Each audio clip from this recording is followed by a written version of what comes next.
just from the look of me, without Googling me and knowing my name and where I come from, am I a person of color? That's an honest question. From what I understand, my grandparents, both sides, from my mother and my father's, came from Mexico. So I'm Hispanic, Mexican American, whatever you want to call me, whatever is politically correct at this time, Latinx, Latino, whatever, I identify with being Hispanic. That's why I got this tattooed right here. Now, growing up in Donna, Texas, a very obtuse, ignorant, small-minded culture at that time in the early to mid-90s, kindergarten, first grade, second grade was, you know, I was bullied. And it sucked, man. It really messed with my self-esteem, which was already on a slippery slope as it is. In third grade, for whatever reason, there was a brand new elementary school called Truman Price. And I was placed in a gifted and talented class. For whatever reason.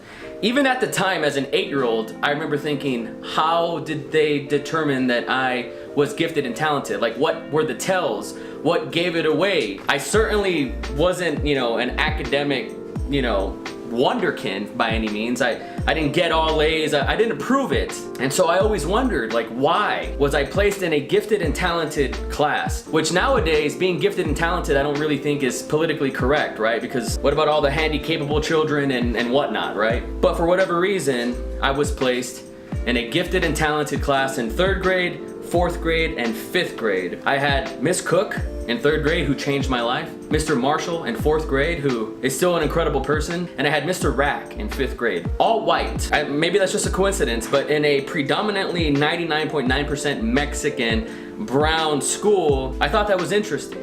These were the only white people in my lives, were these teachers, and they called me gifted and talented for whatever reason. And then in sixth grade, they tried to put me in pre-AP and AP classes, but I told them, get me out of here because I don't belong here. I'm not that guy. I was never a school guy. I was an artist. I guess you could call that white privilege. And I will concede to that. Maybe, I don't know any better, but maybe it was white privilege. Maybe because of the color of my skin, maybe that's why I was considered gifted and talented. And I gotta say, if that is the case, that changed my life forever. I've always told people that I had a third grade education, and the reason why I say that is because I learned everything there was to learn in school in third grade. High school didn't do me any favors, and community college didn't do me any favors. But Miss Cook in third grade, if you're watching this, you gotta hit me up on the DM because I just wanna thank you again. You changed my life forever. And the impact that I've been able to make and what I've been able to pass down to my children, you've changed my life forever. It's because I was, for some arbitrary reason, in a gifted and talented class. I don't know why. But I guess today you'd call that white privilege. The hardest part of growing up for me was struggling with being Hispanic,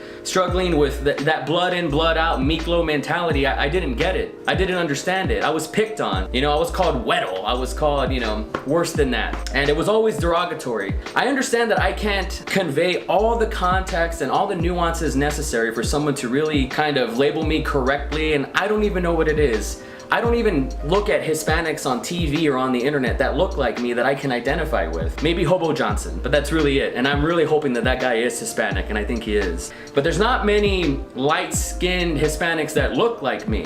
It's kind of hard to identify as a person of color when that didn't exist when I was growing up. I was white. I never had the perks of white privilege, ever. I never had those perks. However, my whole life, if it wasn't for third, fourth, and fifth grade, I don't care if this is politically correct, I would have been one of those kids that killed myself. I would have been. I thought about it. If I wasn't in those classes that saved my life, those teachers saved me. They demanded more from me than I could ever expect. They raised my standards. They taught me everything that I know right now. I just felt so special. Those teachers made me feel special. There was kids of all different kinds of backgrounds and walks of life that were in those classes, but it did feel like I was selected for whatever reason, and I don't know why. I didn't deserve it. I didn't prove it. It wasn't a meritocracy. I never earned that. But maybe it was because of the color of my skin. I don't know. And so I want to pose the question to the internet. I want them to be the verdict because they're so good at voicing their opinion.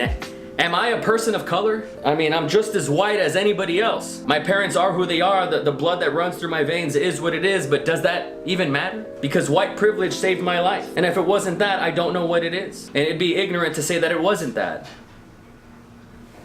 Judge me. I can still feel love.